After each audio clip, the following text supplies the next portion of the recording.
Kumusta? Salamat sa pagsama mo sa amin para sa isa na namang masinsinang pag-uusap. Laging handa.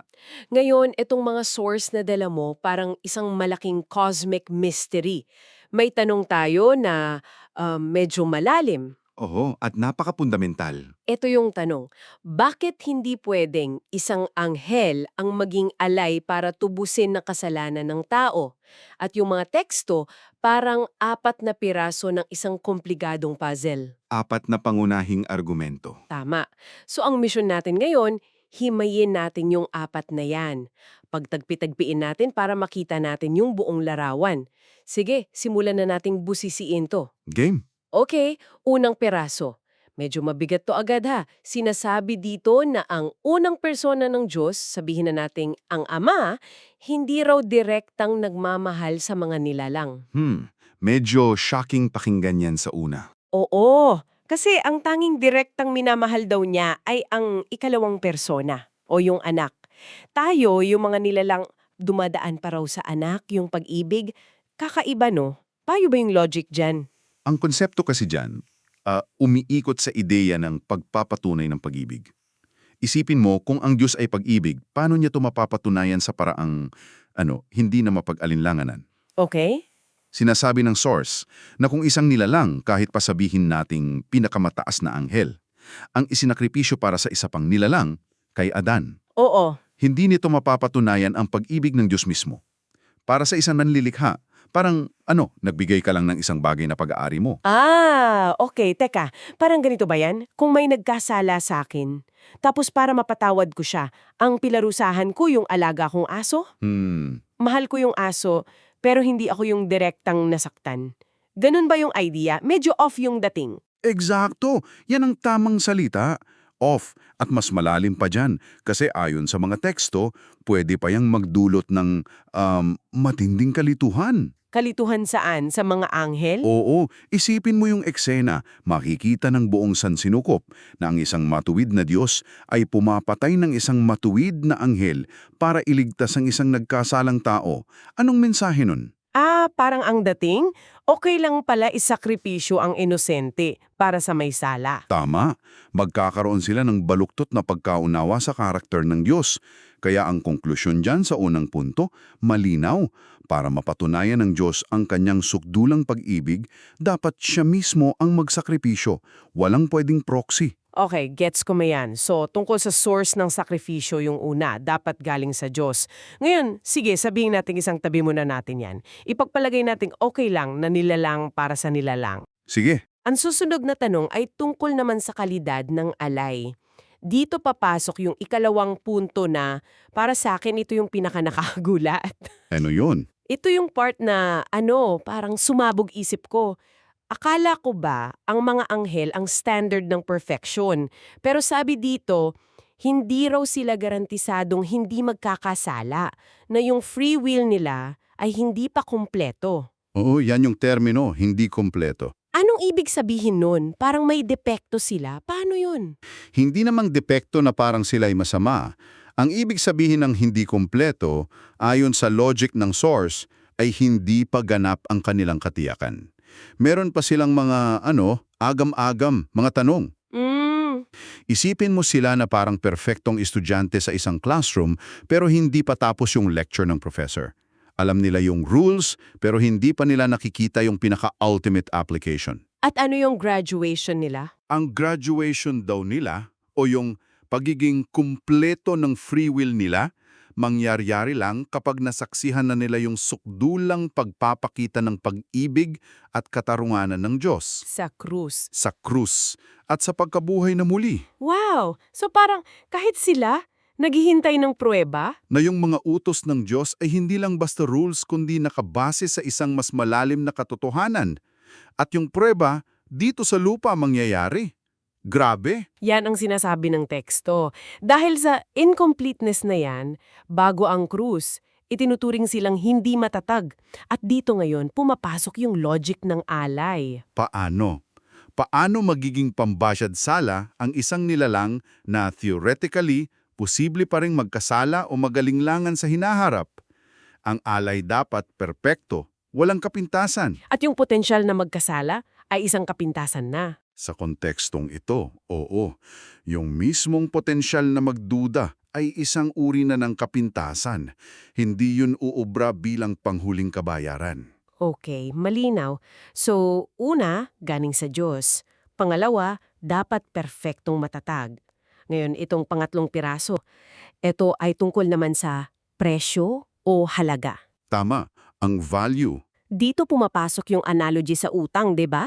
Kung may utang kang 1,000,000 tapos ang binayad mo, ₱1. Parang insulto. Oo, parang sinasabi mo na yung utang na yon piso lang ang halaga para sa'yo. Ganyan din daw ang logic dito. Ang halaga ng utos na nilabag dapat katumbas ng halaga ng alay. Eksakto. So kung anghel lang ang alay, ang mensahe niyan ay yung utos ng Diyos kasing halaga lang ng isang anghel. At dyan nagiging kritikal ang usapan. Dahil hindi lang to simpleng pagbabayad.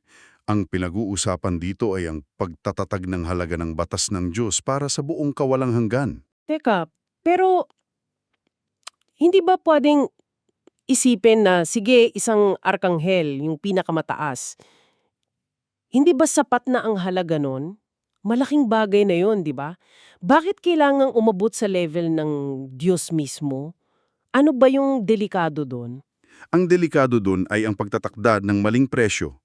Kung ang halaga ng utos ay katumbas lang ng buhay ng isang anghel, gaano man siya kataas, nilalang pa rin siya. Okay. Ibig sabihin, sa hinaharap, pwedeng may ibang nilalang na mag-isip, eka, mas mahalaga ang layunin ko kaysa sa batas na to.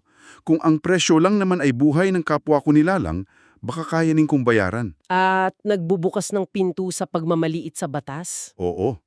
Pero kung ang halaga ng utos ay itinakda sa pamamagitan ng sakripisyo ng buhay mismo ng manlilikha, Walang pwedeng tumawad. walang sinuman, kahit ang pinakamataas na kirubin, ang pwedeng magsabi na mas mahalaga sila doon.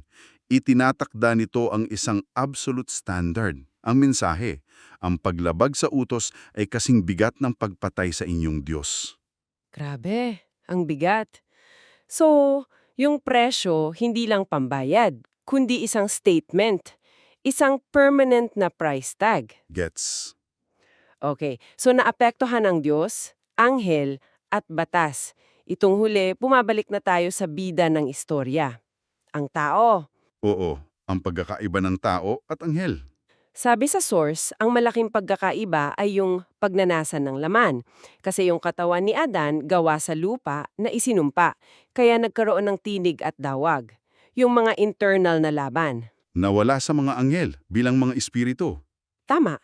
So ang tanong ko nung binabasa ko to, hindi ba mas magandang halimbawa ang isang anghel kung mas madali sa kanila sumunod kasi wala silang ganitong conflict? Di ba sila yung perfectong role model? Dito ngayon papasok yung isang magandang paradox. Isipin mo sa sports. Sinong mas kahanga-hanga? Yung superstar na nanalo ng championship na 100% healthy o yung player na may injury, hirap ang lakad, pero lumaban pa rin at nanalo ang team? Oo naman, yung may injury. Kasi mas mahirap yung pinagdaanan niya. Eksakto. Pinatunayan niya na kahit sa pinakamasamang kondisyon, posible pa ring manalo at sundin yung rules of the game. Gets. Ganon daw ang logic dito.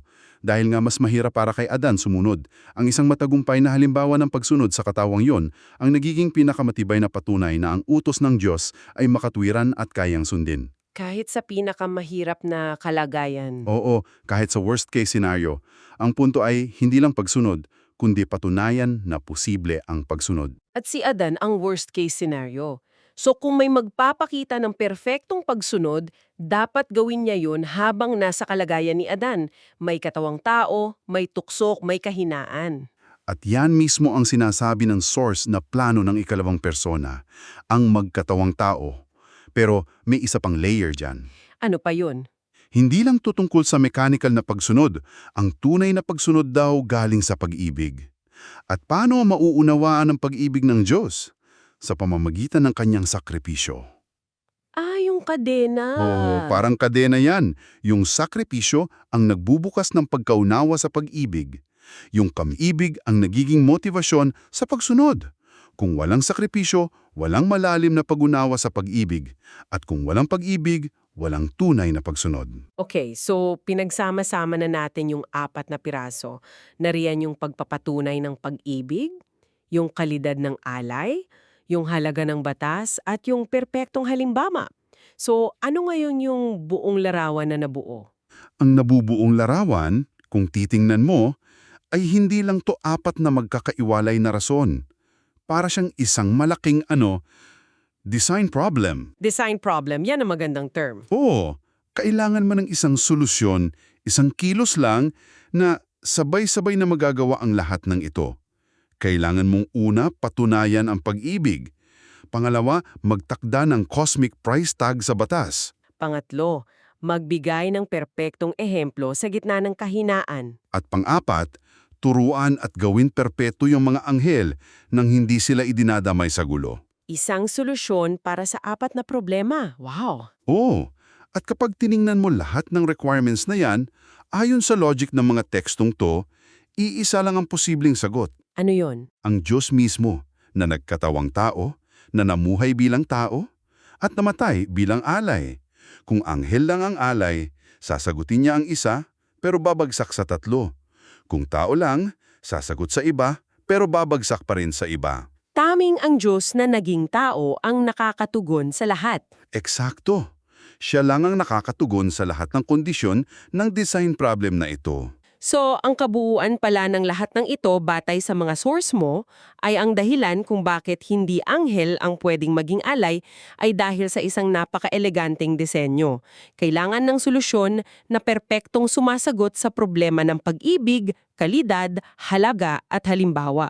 At ang tanging kandidato ay ang Diyos mismo. Ganon ang ipinipinta ng mga tekstong ito. Grabe. At para iwanan ka ng isang bagay na pag-iisipan, heto ang isang tanong. Ayon sa mga tekstong ito, ang halaga ng bawat utos na nagproprotekta sa iyo at sa kapwa mo ay katumbas ng buhay mismo ng Diyos. Kung yan ang pananaw na hahawakan mo, paano nito maaaring baguhin yung bigat ng mga desisyon mo bukas, mula sa maluliit na bagay hanggang sa pinakamalalaki?